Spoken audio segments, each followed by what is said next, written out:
درود بر شما دوستان و همراهان گرامی. امروز میخوام یک طلسم بسیار مهم رو بهتون آموزش بدم. این طلسم از این جهت مهم هستش که جای دیگه پیدا نمیشه و جهت دیگه علاج کار کسایی هستش که برای گشایش بخت و ازدواج پیش خیلی از دعانویسا رفتن و انواع اقسام دعاها رو گرفتن و نتونستن ازدواج بکنن و سن ازدواجشون گذشته. خب دعانویسا معمولا و غالبا با طل السحر و دعای بخت گشایی میدن، اما اگر کسی دچار قرین و تابع باشه اصلا روش جواب نمیده و حتما باید این طلسم رو انجام بده. این طلسم سوای دفع قرین و تابع برای ازدواج فوری بسیار میسر هستش.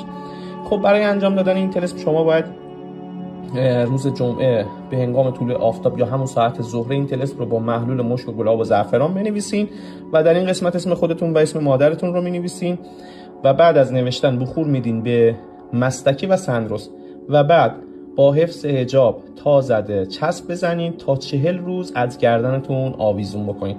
قطعا ظرف 40 روز اگر بختتون بسته باشه ازدواج خواهین کرد. برای ازن نوشتن حتما عدد 4 رو کامنت بکنین، پست ما رو لایک بکنید و این رو بفرستین برای کسی که سن ازدواجش گذشته و نمیتونه ازدواج بکنه. قدر این طلسم عظیم الشأن رو بدونین. امیدوارم در انجام دادنش